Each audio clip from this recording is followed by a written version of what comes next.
Hey everyone, good evening. We are broadcasting live on LinkedIn, Facebook, YouTube, and Periscope. And so today's topic is going to be about managing expectations. And in my 20 plus year career as an internal coach and consultant, and now with my own business the last 4 years, I can tell you that this is one skill that if you can master the art and science of managing expectations, you will be a much happier leader and your team will also be much happier. So we're going to talk about it a little tonight. I'll share with you some tips, some strategies for helping to manage expectations effectively with your team. So whether you're a new leader or whether you're a seasoned leader, I'll share some of these strategies. And so, one of the main things that leads to, when we're talking about building a rock solid team, so this is the final installment. So a few words here. This is the final installment in the building a rock solid team series of broadcasts. So this is 7 of 7 here today. So woohoo, made it. So if you missed some of them, feel free to scroll back in my feed on LinkedIn or on Facebook or YouTube or Periscope. Scroll back in the feed and you can look at the others. One of the key things, the reason why I bring this up is because I constantly wrestle with this myself. So recently, I have an investment property out of state, and I'm trying to refinance it. And they told me it would take 30 to 45 days for it to go through, and it's been about 75 days now. You can imagine how frustrated I am because it's costing me a lot of money, right? By not being able to refinance it sooner. And there's all these other things going on in the midst of it all too. But they tell me this is what they need. I send them the documentation they need, and then I check in a week or two later after not hearing anything. Oh, well, we need this other thing. And the same pattern over and over again. It's like and so what is it about? Well, it's about expectations. So they kind of set my expectations to be a certain amount, and it's not even close to that. And so as leaders, we often have that power too in terms of the expectations that we set for our employees. And it comes out in different ways that can just leave them completely frustrated and irritated. So if you find that you have a team that is just really frustrated, or you personally are frustrated with them, they're not maybe performing up to snuff, a lot of it could be related to expectations. So we'll dive into that, because sometimes, think about it for yourself. Have you ever worked for a boss that has unreasonable expectations? Maybe they're impossible to please, or they just overload you with too much, right? Do you have a sense if you're doing that with your people that report up to you? In a period of change, we're going through a lot of change right now, right? During the COVID-19, or your company might be restructuring, or you might be laying people off. So to what extent do you share with them what's going on, and what do you share? Do you share just the positive stuff? Do you share just the negative stuff? A little mix of both? All of those things plant seeds for expectations, and people will respond accordingly, positive or negative, in response to whether those expectations, whether the reality matches what they're anticipating. So you do have a role. So while you can't control people's reactions, you can control the expectations that are set to hopefully minimize any disruptions. right? And the reverse is true. How many times have you been pleasantly surprised? So if you're a customer, where someone went above and beyond, or maybe it was an employee that went above and beyond what you expected, right? Or you're a customer somewhere and they went above and beyond what you expected, right? So for example, I just purchased some logoed polo shirts, and they came to me and the quality was poor. I washed them and there were all these lines that started coming undone, threaded, and they said, "Well, keep the shirts and we'll replace them with a upgraded one. All we ask is that you pay the $4 difference in cost to us." The cost of the shirt was twice as much from a retail standpoint, but the cost to them was only $4 more. They said, that's all we ask for if you just, do that. I'm like, well, that sounds fair. And the shirt is, well, hopefully we'll find out when I get them. The quality is three times better than what I currently have, supposedly. Yeah, so we'll find out. Same thing for you. So let's get into the 5 tips. So the one of the key things is to look inward, right? Because the root of the problems usually are about, what do we expect of ourselves? What do you expect of yourself? If you have high standards for yourself, then more likely that's going to, transcend to the people that you manage. And, if you are working evenings and weekends, for example, because it's important to do whatever it takes, no matter what, then that's something that, others may follow, which kind of goes into the second strategy.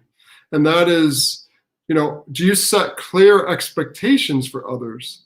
Many times they don't know what's expected of them, right? You're making assumptions. Since you have a certain work ethic, that everybody's going to certainly adopt it, right? So it's really important to just get clear on, what do you expect for yourself, kind of in terms of your standards. Number 2, explicitly set clear expectations for others. Don't make them read your mind. And are they the same or different? Like, I may work late at night or weekends, but I don't expect my staff to. Just know that even though you're saying you don't expect them to, and you send an email at 2 a.m, many of them will still feel obligated to respond, right? And so you just need to be very clear and explicit about it, right? Because, well, what's the practice, between what you say and what you do, right? So again, you can preface things with an email saying, I don't expect you to respond on this until Monday. I'm just trying to clear my plate. You don't have to respond till Monday. That helps to alleviate the concerns among employees who might not have the same type of schedule that you have, or invading their personal time, right? And so again, be mindful of what you're modeling for others, and if it's different than what you actually expect, then make that explicit for them. But ideally, you're going to model it. That's what people tend to follow. And so, take the time for yourself. If you want them to take time for themselves, particularly during this COVID, then you can model that. The third one is saying no. So if you're asked, I just lost my power on my iPad. I had 90% power and now it's dead. Beginning this broadcast. Oh well, it's time to replace it or something. Okay, so saying no or negotiating the terms. So like if you are asked by your boss, for example, to do something that isn't realistic, or you don't feel your team can come through on, like it wouldn't be fair to them to burden them with that expectation, then saying no and negotiating other terms, you can make some new friends, among the team, right? If you're always just passing things on, I have some clients now that take their orders from above and then they pass them on to their people and say, hey, that's what's expected of me. I'm just, sorry, that's the reality. Then they're going to feel powerless. They're going to feel powerless and disengage or act out or sabotage or any number of things, right? Or they may step it up and they may get it done. It's just not a very sustainable approach. So if you want a team that is rock solid in terms of the trust in you and each other, then there needs to be a calibration there. Fourth strategy or tip is to be transparent. So for example, go back to the example I had earlier. If your organization is going through a restructure, you might not have all the answers. Most likely you don't. Particularly if you're a middle manager, most likely you don't have all the answers of how they're going to be affected. You might have some, but a lot of times we hold back like bad news or sometimes, if something's ambiguous, we hold it back because we're trying to protect our people. We're trying to protect our people. And in reality is, it only frustrates and upsets your employees even more so because they think you're hiding something. So it becomes a trust issue. Now, there are things, certainly, that it's not your purview to share. And you can be upfront with them, right? You can say, look, there are certain things that I may know, I may be aware of, but I am not at liberty to share. It's for someone else to share. Or, I've been explicitly instructed, we can't share this with anyone until such and such a date, right? So you might have to preface some of that. But other times you can share, you can just say, look, I don't know exactly who's going to be laid off, if anyone in our team is going to be, or anything like that, or go on furlough. But here's what I do know. And here's what you can count on for me. So in terms of managing expectations, you can say, you can count on me. So as soon as I find out about X, Y, and Z, I will let you know. I will let the team know. Right? So think about what you can. And generally, those things that are within your control. Right? Because if you anticipate something and it's not within your control, then you set yourself up for failure, right? If you have too many variables that aren't within your control and you're making a promise that's dependent on someone else, then you can set yourself up for failure. So unless it's something that's you've seen it a million times before and you kind of know how things go and you have this internal calculation, well, okay, they told me it's going to be 5 weeks. I'm going to double that because typically it takes twice as long. Then you can share that. But again, you could say there might be some things that come up along the way that we didn't anticipate. And you have my promise that if it is going to take longer, if something comes up, I'll let you know as soon as possible. So you can make adjustments. Right? Or I'll be flexible. I'll accommodate. I'll take something off your plate if you get assigned new responsibility, whatever it may be. So hopefully you get the gist of that. The fifth strategy, the last one, is to revisit the expectations, kind of reset the expectations. It's fine to do that with the team. So once you commit to something, it's not necessarily forever, right? It was maybe what we knew at the time and what the environment was at the time.